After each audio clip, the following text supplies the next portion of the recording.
Okay, hello everyone, we are back. So in the last episode, we killed the Elder Dragon Mordremoth, and unfortunately we also had to kill our good friend Marshal Traherne, who helped us form the Pact. And so, so the Pact rallied to take out the Mouth of Mordremoth, but they're not doing so well. Most of their soldiers seem to have been taken out, they're in complete disarray. But we did kill the dragon, we finished off Mordremoth, so we have exited the Maguma jungle, and we're now about to begin a new adventure for Living World Season 3. Alright, so we have a male from Newt Whitebear. He is the Norn that essentially owns the Lodge of Hoelbrak. Important distinction, he doesn't technically own the people there, they're not his serfs or subjects or anything, they just sort of live in the area and they play by his rules because it's his land. Kind of. It's a bit different for Norn. Anyway, so Memorial for Eir Stegalkin. Greetings, Tauric Bloodhorn. In these dark times, I take out my pen and scroll to invite you to the open-air memorial for Eir Stegalkin. Please join us as we mourn and celebrate this legendary hero. The stone right steading in Hoelbrak, where Eir lived, will be the consecrated for this purpose. Wishing you easy passage, Newt Whitebear. Alright. So, that's over here in the Shiver Peaks. So Tauric's currently in the tropical area of Lion's Arch, and he's just come from Maguma Jungle. So I think, I don't know, a little bit of a wardrobe change is in order, so I'll take care of that now. Alright, so I've changed the shoulder pads and he's got a bit of a scarf now. Let's head up to the Shiver Peaks.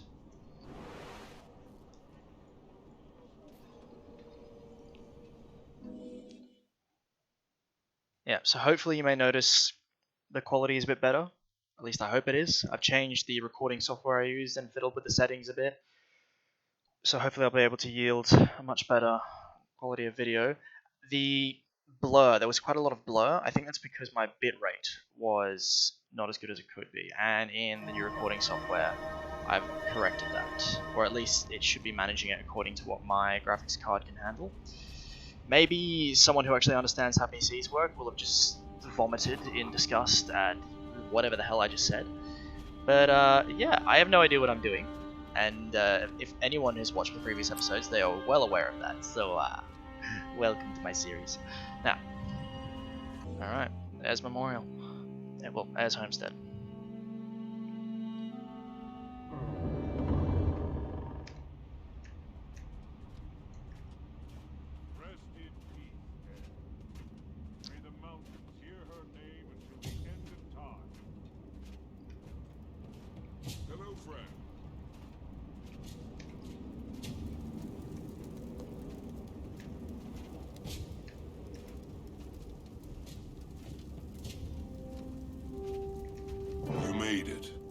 Of course, Newt. She was a dear friend. Let's head up. My people will be glad you're here. Some may have questions about what happened. I hope it's not why. I'm still struggling with that one myself. Aren't we all? Perhaps that's the answer Bram left to seek. He's not here. No. He arranged this and then took to the mountains. The fire inside that boy. I almost feel sorry for any of Jormag's minions he comes across. Sounds like he's working through it in true Bram fashion. Good. Make yourself at home. Your Tribune friend certainly has. Now I'll leave you to it, Commander. Speak with whomever you wish, and celebrate. Or pay your respects privately. The spirit of Eir can be found in either. Alright, so essentially this is where Eir lived, and she was quite the sculptor, as you can see. Met them. So, Ritlock, we can see He had him dead to rights, and we all knew it. And what was he going to do? Beg? Plead? Wasn't his style. And Eir wouldn't buy it anyway. So, he just jumped off the ledge. Well, she wouldn't give him the satisfaction of escape, even to his death. She shot him before he hit the ground. Damn, that Nord knew how to exact revenge. That's so just true. like her. Thank you for that story, Tribune Brimstone. I'm not sure why no one's ever made a tapestry of that moment. Oh, hey, good to see you, Commander. You too. Spreading a little Eir cheer. Things are getting too serious. Just ensuring they remember the right heir. Hey, you're that Retlock Trombone, the Revenant, right? Close enough. Now why don't you do Uncle Trombone a favor and buzz off? But I want to hear about the Blood Legion. Don't you think quietly weeping in the corner by yourself would be more fun than this? Nah, this is fine. Yeah. Have you heard from Zoja or Logan? I was crossing my fingers they'd be well enough to make this. Still both laid up on my last visit. Too bad. Mordremoth's death came with a great toll for sure. You know, with those two out of the field, and Snaff and Eir gone, and Cantha, well, there really is no Destiny's Edge anymore. I'm sorry, Ridlock. I know how important it was to you. But there's no sense in looking back. Maybe it's time to start again. Another guild? Would Eir... She wouldn't want us to get caught up in her death like she did with Snaff's. Regret gets you nowhere. And Tyria would probably sleep more soundly with the Dragon Slayer at the helm of a new guild. We could do a lot of good. It didn't go perfectly, but the small group we had was pretty capable against Mordremoth. What would we call it? Fate's Razor! I will not be part of a guild called Fate's Razor. What about Dragon's Watch? Dragon's Watch. I like that. Can I be in it? No. But I've got my Uncle Beamish's magical sword! Not yet, kid. Alright. Commander, come see this. What's going on? Not over just yet.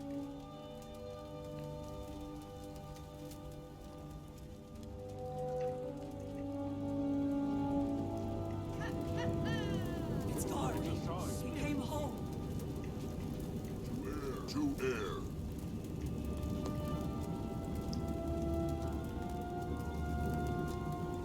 Welcome home.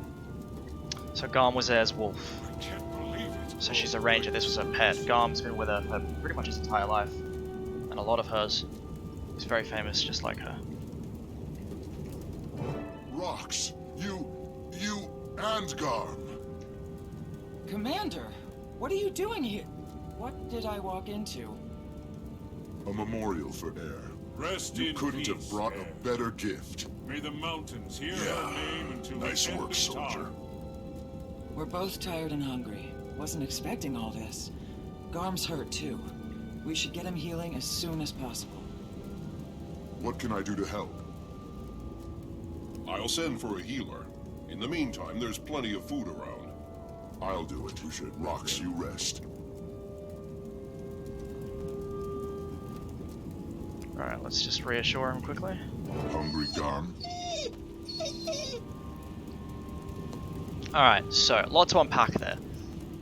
First thing you may have noticed, the voice actor for the male Char, that has changed.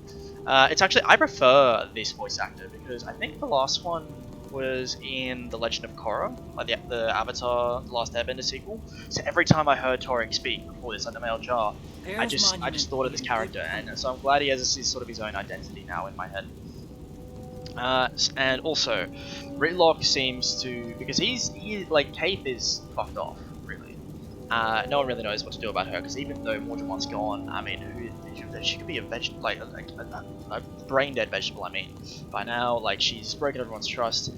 Logan and Zoja are effectively comatose. Air's dead. Snaff's dead. Garm is, well, missing in action, I suppose. Or was. Okay, that's fine. So, Ritlock's really the only member, so he doesn't really feel like he should even be calling us Destiny's Edge. Like, I mean, the main character, we did the dungeons with, we never really, we were more like an honorary member by the end. Like, we were like, to be initiated soon, and then everyone, like, Mordremoth broke everything, and it's like, okay, well. So, it's more like a different guild now. And Dragon's Watch is the name that was it the commander came up with it? I don't know. I think the commander comes up with it because they actually had the player base vote on it back in the day. They presented some names to Dragons, which was what they decided on. Which may become strange if we ever move on from the Elder Dragon story, but who knows. So, alright, let's clean up Garm. Find something tasty for Garm to eat. I believe that's inside. Meat, here we are. I don't think it needs it cooked or anything. Wolves are good for like that. There you go, boy. You're home now. Alright, talk to Rox when you're ready. Oh, and also, you may have noticed when Ritlock's like, nice work, soldier. It was almost like he, didn't expect to say that, kind of. He and Rox have a complicated history. Rox is a Gladium, she doesn't have a warband, and among the Char, that's fucking horrible. Like, they hate people without warbands.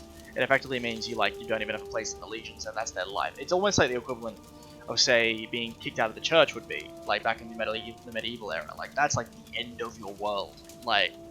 Everyone would hate you. It's a huge deal. So, and it can just happen to people whose warbands get taken out. So they're a Gladium. So she tried to join the Stone Warband, which is Ritlock's warband. So, and she was supposed to kill Scarlet Briar in order to join, and she had an opportunity to at least try, and she gave up on it to save Briam's life, or at least look after an injury of his in the middle of a battle. So they've got a bit of a tense relationship, because Ritlock believes she sort of failed her Char, her role as a Char, and so didn't let her into his warband and his family, effectively. But she's sort of proving herself in other ways, and despite the fact she missed her chance to join the Stone Warband, maybe she'll have a chance to effectively get a new warband with Dragon's Watch. I mean, we're not all Char, so it's not really a warband, but it's the next best thing. I still can't believe it. How did you find Garm? Tracked him from the crash site. Wasn't easy. The jungle's still crawling with Mordremoth. Some of them have come unhinged without their master's voice. Poor Garm followed Eir's scent into the middle of it all. He was lucky to be alive. We both are. Bram's going to be so happy when he gets back. He's not here? No, he's in the mountains blowing off some steam. Well, I'll stay with Garm and make sure he's okay. When he's ready, we can try to catch up with Bram. I'm sure the cold air will do Garm some good after all that jungle heat. Yeah, if I never see another pocket raptor as long as I live, I'll die happy. And Come on, let's get to what we're here for. In that one sentence, Rox became one of my favorite characters. At least for a while. She really identified with the player base there. I really feel like ArenaNet was like, we regret nothing, but you have our sympathies. That's kind of what that was. Actually, can I talk to them for any more dialogue? No? No. Okay. So get to what we're here for. I guess we're here to mourn Eir, not catch up necessarily. Also, you may have noticed I took away the NPC dialogue at the bottom left. It's there more for me, really, so if I miss something I can scroll back and be like, oh, what did they say? But I can just turn that on if I need to, because if someone's watching this video, they can just pause, jump back a sec, which is essentially what I'd be doing. So I feel like it looks nicer, cleaner without it. Alright. The only thing this beautiful artwork in progress needs is a bouquet of flowers. I don't need. Maybe I'll gather some. I guess for a child this may seem odd, but I guess he's heard of Norn customs, so he'll look for a bouquet of flowers. There's also some stuff over here we can do. Was it quick? She died in battle. There was no prolonged suffering.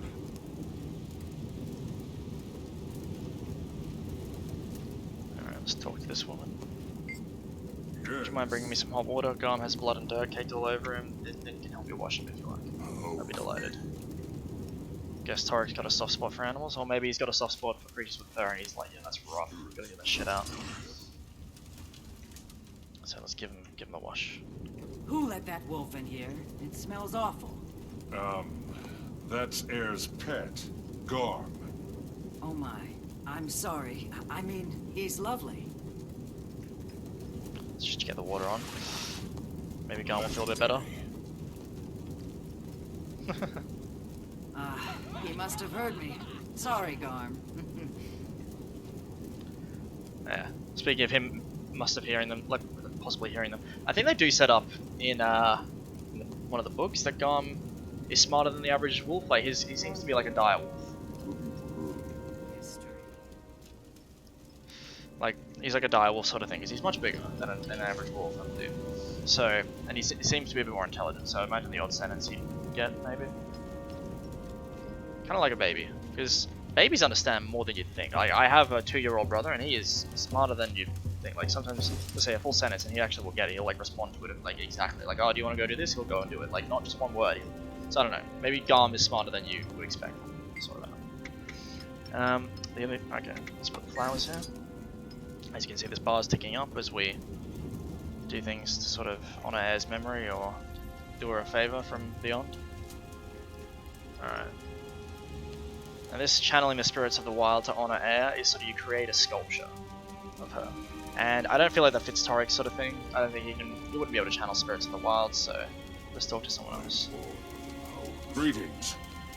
They say you were there when Eir met her end. What killed her? It was a powerful dragon minion, one of Mordremoth's most dangerous. An abomination. I heard it was the head of the Nightmare Court herself. Is that true? She didn't deal the killing blow. That was a vicious jungle predator called the Vine-Tooth.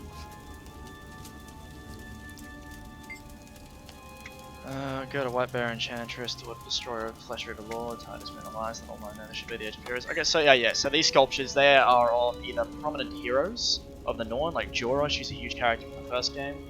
Don't know who this guy is. She seems to be an ancestor of New White Bear. And then there's also, or maybe like the wife of New White Bear, but maybe that would make sense, who knows. This is Aesir Dragon Render. He fought Jormag face to face and cracked Jormag's tooth off. So he is a legendary figure, he's a big guy. He was like pretty much the biggest hero of the Norn back when Jormag first rose. This is Snaff, the former member of Destiny's Edge and Soldier's apprentice. Power of the stone. You know, I've always said she was destined to be the next leader of Hoelbrak. I can't believe she's gone forever. She was a powerful ally and a loyal friend. Interesting how the Norn, they seem to like leader of Hoelbrak. Yeah, sure, it's just of Hoelbrak, but not of like the Shiver Peaks, not of the Norn. But the Norn have become much more leader-centric since the days of Aesir Dragon Render. Much as they hate to admit it, they like their individualistic ways are sort of going like before. Say in Eye of the North, when we were trying to rally an army to fight Prime Mortis' destroyers. Ogden Stonehill was like, alright, well if I do like your people a massive favor, you'll all come fight for me, right? And she was like, I mean I will.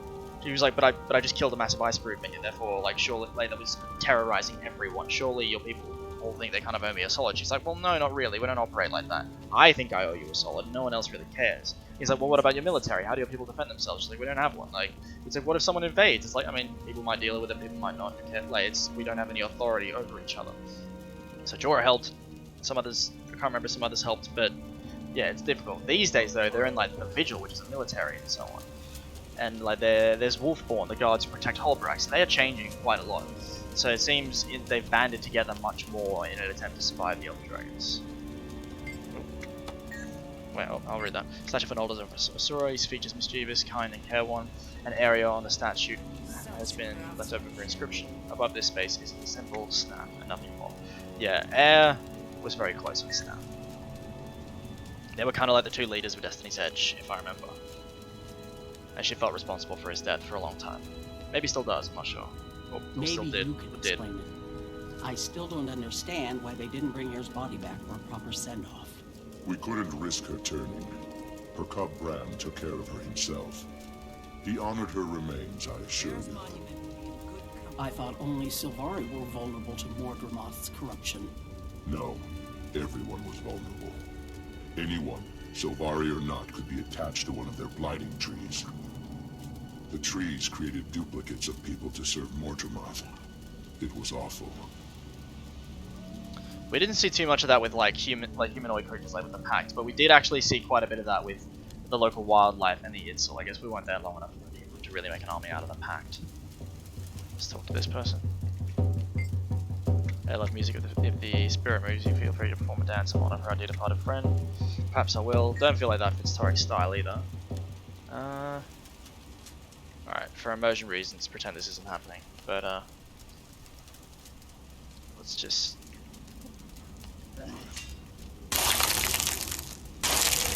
Actually, that fits. char cats. They kind of go Eir hand in had hand. many of the qualities of Snow Leopard. Her stealth was renowned. You honor her well by carving this statue. Torik's quite the artist, apparently. Beautiful. Alright, let's just do this. This is Raven. Your craftsmanship does Eir honor. She was a great sculptor, drawing her inspiration and skill from Raven. Alright, let's get one of these.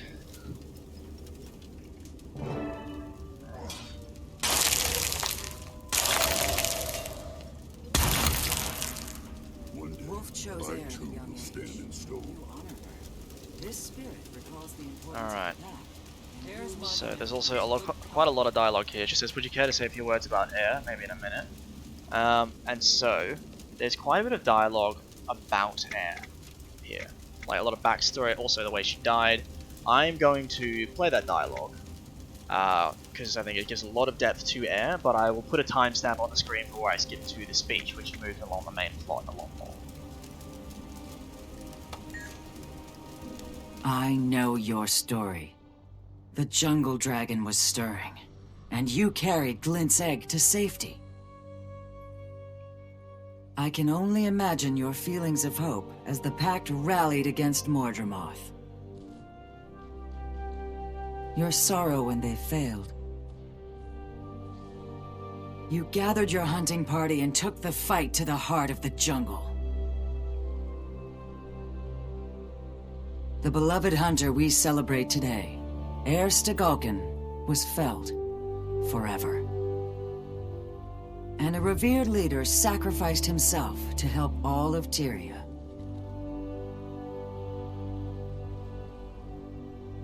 Despite such great loss and overwhelming odds, you and your friends triumphed over Mordremoth.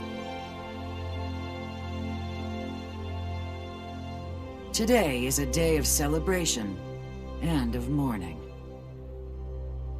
Tomorrow, you will hunt new prey.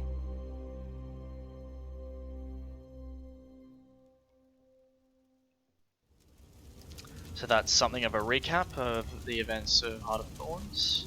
I suppose that'll be helpful for new players coming to this series or new people to Season 3. Alright, let's look. Oh god. Ah! Yeah, always had rabbits around, but they seem to have multiplied recently, as rabbits will do. Because I guess Torik, he's been here before, so like, in terms of story, he's been here before at least once, I think. Alright. What was she like as a child? About Eir as a young Norn. Almost as soon as she could walk, she showed the instincts of a hunter. But it wasn't until she was as tall as a shortbow that she met evil for the first time. She came upon dragon spawn attacking a farm, killing an entire family. The daughter was one of Eir's friends. All by herself, Eir took down 3 of them. She saved an injured kid and even carried him back to Hoelbrak. That kid grew up to be a great skald. His name is Corvin, and his life testifies to Eir's first legendary deed.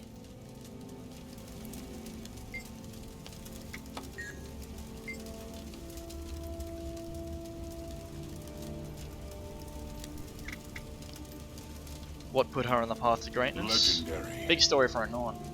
Eir had passed longbow height when she made her vow. One night, 100 dragon spawn attacked Hoelbrak. Jormag's ice brood were merciless. They brutally killed her friend Silas the Weaver, a crafter like Eir herself. With Silas's blood still upon her, she swore to destroy the ice brood and all the elder dragons.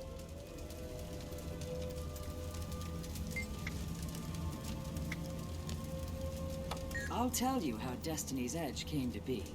Eir met the Asura Snaf and Zojja first, here in her homestead.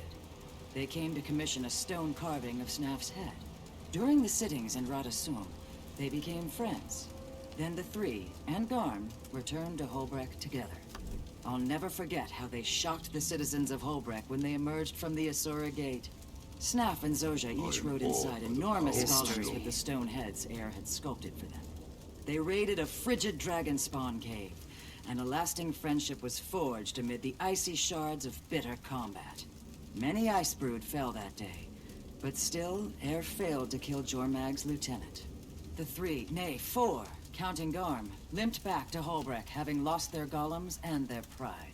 In retaliation, Jormag's lieutenants sent a devastating ice storm onto Hoelbrak, killing many beloved residents. Newt Whitebear was beside himself with fury and banished Eir until she could defeat the beast. Eir went to Lion's Arch, where she spotted a small guild of criminal pit fighters known as Edge of Steel. The first battle they ever fought together, they fought against each other. In the pit, Eir and her friends, calling themselves Dragonspawn's Destiny, fought Edge of Steel and won. She demanded her prize, that Edge of Steel help with the second assault on the Dragon Lieutenant. The Edge of Steel fighters had to agree. Ritlock Brimstone, Logan Thackeray, and Firstborn Kaith joined Eir's cause. When Eir next entered Hoelbrak, she was with Destiny's Edge. They went on to destroy the Dragonspawn Lieutenant. It was the first of many important battles they would fight, and win, together. Little clarification there, you might be wondering, wait, why did Edge of Steel have to go with him? Like, what did they bet there for? Like, did they bet their service? Like, why would they do that? Especially Ritlock, he's in Char, he works for the Blood Legion. Like, why would he go in service to someone else? The reality is, shortly after they got to Lion's Arch, with, like, this is Logan, Ritlock, and Kaith. Logan and Ritlock got in a fight, like, because they hated each other at that point. Like, they hadn't really sort of come to terms with being Char and human being friends. The first time they met, they tried to kill each other because they were at war. This was when Kryder was still at war with the Char. So, and in that fight, Logan tried to take back Sahofin, which was Prince Rurik's sword, a very ancient relic of the Ascalonians, in the hands of Ritlock. And so, because they were fighting over a giant lightsaber bioweapon, they burned down a significant section of Lion's Arch, and they got huge, like, sort of, like prison sentences, which they were able to work off if they earned money in the fighting pits. So they were such spectacular fighters that they made so much money from the fighting pits that they then promised to their debt, which they owed the city. And that they also lived in comfort quite a lot during that time. And that was kind of how they intended to just keep going, at least until they were free. Maybe Ritlock would have returned to the Char, Logan would have returned to his queen, and Zoja might have gone back to her lab, but who knows. But then, before that, they came to that decision. They were defeated by Eir, Snap, and Zoja. And so the condition of Eir's victory when she arranged the fight with the owner of the pit fighters was that they would have to release them into Eir's custody. And so, like, and that would be like the final part on their death. Because I think, I don't know, maybe Eir had something on the pit fighter guy as well. I'm not sure. But oh yeah, or maybe it was because the fight generated so much money, and that was purely because of the guild to match Edge of Steel. Alright, anyway, I think that was the last story. So for those who have skipped, hello, we're back, and we're about to give our speech, and I think Torik's helmet got pretty banged up in the jungle, and he thinks like for a speech like this, he should face the crowd properly, so he's going to take it off, and maybe replace it at a later date. So we'll say goodbye to this helmet, at least for now. And so you probably have, yeah, I don't think anyone's really seen Torik's face yet. This is what he looks like. I actually really like the way I designed him. There he is. Alright, let's give our speech. Everyone, lend us your ears. The one who killed Zaitan with Eir Stegalkin would like to say a few words. We've all lost people we loved, and the pain of that can be distracting. But we can't let the pain stop us from moving forward without them. Without her. Instead, we honor, celebrate her life.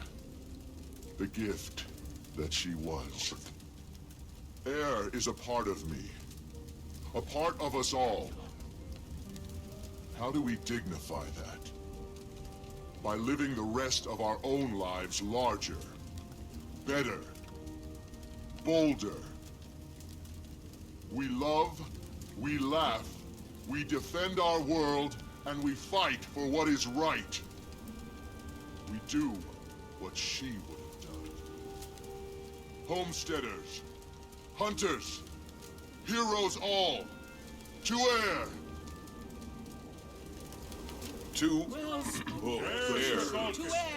Her legend lives on. May we To all a great Nicely warrior done. and To friend. Eir. her and the Great Spirit. Goodbye, Eir. God, Ridlock saying goodbye, that actually really gets to me. Has she got anything else to say? No. I love that it gives us more motivation than just self-defense to fight the Elder Dragons, but doing it to honor the Fallen. To honor Glint, to honor Snaff, to honor Eir, and Trahan. Commander, this just arrived for you. Read the letter and then talk to Ridlock. Timey. Quick, come to Radanovus. Hi, I've got something fantabulous to show you. Get here as soon as you can. There's a gate up in Radasum, but it's top secret. Fortunately, you know me. Go to Radasum and look for Adventure Aid ZK496I Golem. It knows to let you in. So Timey set up a little secret way for us into Radanovus, because remember, she doesn't want the Asura finding out about Radanovus until she's ready to spill the beans. Actually, well, I suppose it's kind of leaked back. It would have leaked back to Radasum by now, because a lot of other Asura with the Pact went there, so communications back up. But at the very least, the Dragon Lab and the inner workings of Radanovus, that she's got that to herself now. Looks like I'm off to Radanovus. Ridlock, care to follow? Sure, but I need to take care of something on the way. Or rather, tell someone I won't be taking care of something. Oh, what could that be? Never mind. I'll meet you there. Eir's monument Sure. will be in good company. Rox, Ridlock talked me into founding a new guild. It'd be great to have you. And pass the invitation on to Bram when you see him. Actually, don't. I'll do it in person. I don't want him to think we're merely replacing Destiny's Edge after his mother's death. I get it. And I think he will too, when the time's right. Alright, and that is this instance complete. So I reckon I might chuck at the start of the episode that bit of a notice that there's no combat in this one, it's more just dialogue. But that is all about to change, I think. I don't know, there's a little bit more to go. But this is Eir's funeral done, and we're off to Radanovus.